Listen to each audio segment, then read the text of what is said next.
මම මේ වීඩියෝ කරන්නේ අලුතින් දෙමව්පියෝ වෙන්න බලාපොරොත්තු වෙන අයට. අද හින්දා මම කතා කරන්න හිතුවා අපේ කුඩා දරුවන්ගේ ඒ කියන්නේ ඉපදුණු ගමන් දරුවන්ගේ හැම ආරක්ෂා කරගන්නේ කොහොමද කියලා. කුඩා දරුවන්ට බහුලව තියෙන රෝගයක් තමයි රක්තය. මේ රක්තය ඇති වෙනකොට දරුවෙකුට දරුවෙක්ගේ නිින්දට බාධා වෙනවා. ඒ වගේම ඔහු කිරි බොන්නේ නැහැ, නිදාගන්නේ නැතුව අඬනවා. ඒ නිසා දෙමව්පියොනුත් ගොඩාක් අපහසුතාවයට සහ ආතතියටපත් වෙනවා.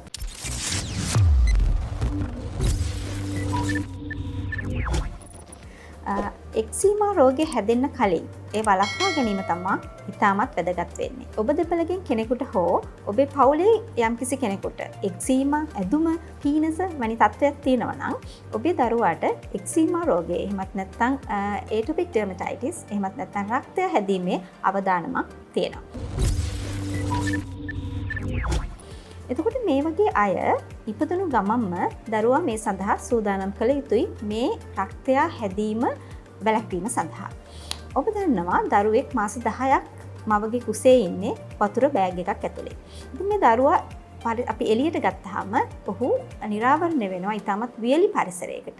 ඉතින් ඔහුගේ අභ්‍යන්තර ඉන්ද්‍රියන් වගේම සමත් මේ සඳහා හැඩගැහෙන්න ඕනේ. එතකොට මේ හැඩගැහිමේදී තමා දරුවන්ට මේ එක්සීමා රෝගය ඇති වෙන්නේ.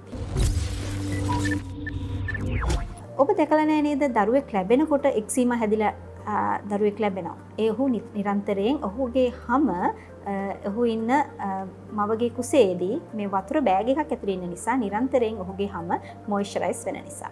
එතකොට අපිට තේරෙනවා මේ අපි දරුවා ලැබුණාට පස්සේ ඔහුට මේ එක්සීමා රෝගය හැදෙන්න යම් පාරිසරික තත්ත්ව හේතු වෙනවා වගේම ඔහු මේ සම වියලි වීමත් හේතුවක් වෙනවා කියලා. එක්සීමා රෝගය හැදීම වැළැක්වීම සඳහා අපි මොනවද අනුගමනය කළ යුතු ක්‍රියාමාර්ග? පළවෙනි දේ තමයි දරුවා නෑවිය යුතුයි.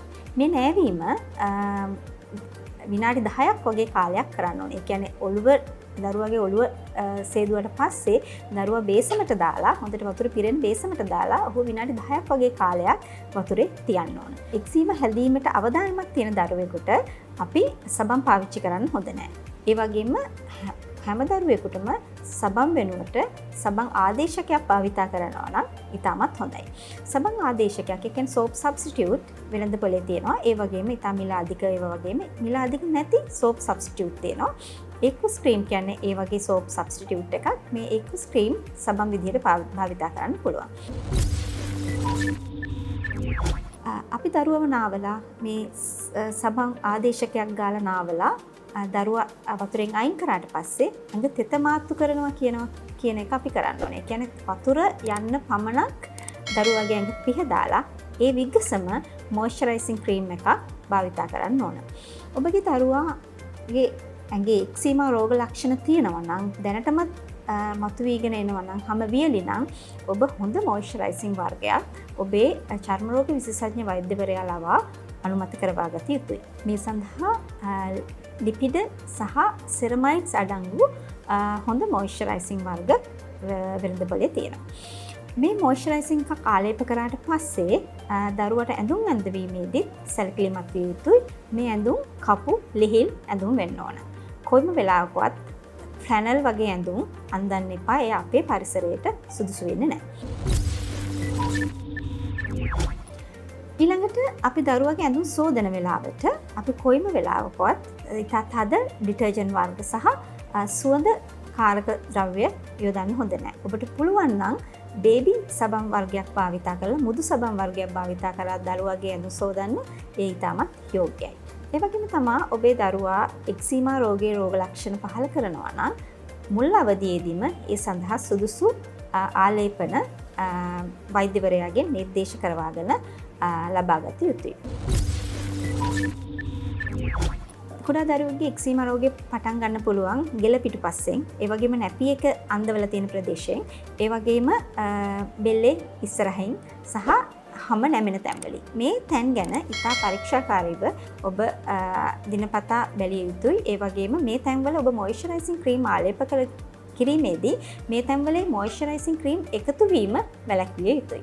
ඒ වගේම තමා මොයිස්චරයිසිං ක්‍රීම් ආලේප කරන විට මේ අපේ හැමේ රෝම වැවෙන දිශාපත පොඩි දරුවෙක් ගැන රෝම නැහැ නමුත් රෝම නැති වුණාට එම දරුවන්ගේ රෝම එන සිදුරු තියෙනවා. මේ සිදුරු අවහිර වුණොත් මේ තැන් වලින් කුඩා බිබිලි හට ගන්න පුළුවන්. එහෙනම් රෝම වැවෙන දිශාවට ක්‍රීම් ආලේප කරන්න ඕන. මෙන්න මේ වගේ පුංචි පුංචි දේවල් ගැන සැලකිලිමත් වුණොත් ඔබේ දරුවාගේ එක්සීමා රෝගයේ හැදීම සහ දැනටමත් රෝග ලක්ෂණ මතුවලා ඇති එක්සීමා රෝගය පාලනය කර ගැනීමට ඔබට පුළුවන් වෙනවා.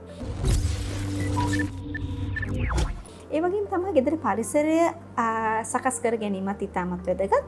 මේ එක්සීමා රෝගය කුඩා දරුවන්ගේ මව්කී බොන දරුවෙක් ගෙනම් අපිට මේ ප්‍රශ්න නැහැ. නමුත් පිටින් කෑම දෙන දරුවෙක් ගෙනම් කෑම වලින් නොයෙකුත් කෑම වර්ග වලින් එක්සීමා තත්ත්වය වැඩි වෙන්න පුළුවන්. ඔබ තමා සොයාගත යුත්තේ මොන කෑම වර්ගයෙන්ද මගේ දරුවාගේ එක්සීමා තත්ත්වය වැඩි වෙන්නේ? එවැනි කෑම වලින් ලබා දීමෙන් වැළකී යුතුයි. ඒ වගේම තමයි ඔබ ඉන්න පරිසරය. සුරතල් සතුන් ඉන්නවා නම් මේ සුරතල් සතුන්ගේ මයිල් වලින් එක්සීමා රෝගී තත්ත්වය වැඩි වෙන්න පුළුවන්. එක්සීමා දරුවෙක් ඉන්න නිවස තුල ගෘහස්ත පැලෑටි වැවීමෙන් පුළුවන් තරමක් වැළකී යුතුයි. ඒ වගේම තමයි කාපට් වර්ග භාවිතා කිරීමෙනුත් හැකිතාක් දුරට වැළකීම මේ එක්සීමා රෝගේ වළක්වා ගැනීමට හේතු වෙන්න පුළුවන්. ඒ වගේම තමයි ඔබ දොර ජනෙල් තිර දානකොට මේවා නිතර පිරිසිදු කරන්න පුළුවන්. රෙදි වලින් දැමීම, ඒ කියන්නේ ඝන රෙදි වලින් නොදැමීම ඉතාමත් වැදගත්. ඒ වගේම තමයි ඔබ නිදන කාමරේ පොත් තබා ගැනීමෙන්ද එක්සීමා රෝගය වැඩි වෙන්න පුළුවන්. මොකද මේ පොත්වල තමයි ගොඩක් වෙලාවට house dust mite ඉන්නේ. ඉතින් house dust mite කියන්නේ මේ චූටි හැට පේන්නේ නැති කෘමි සතෙක්. මේ සතාගෙන් එක්සීමා රෝගය වගේම ඇදුම, පීනස මේ හැම එකක්ම වැඩි වෙන්න පුළුවන්. මම මේ සඳහන් කළ ක්‍රියාමාර්ග අනුගමනය කිරීමෙන් ඔබේ දරුවාගේ එක්සීමා රෝගී තත්ත්වය, ඒ කියන්නේ රක්තය තත්ත්වය, රෝග ලක්ෂණ දැනටමත් පහළ වී ඇත්නම් ඒ සාර්ථකව පාලනය කර ගැනීමට හේතුවක් වෙනවා.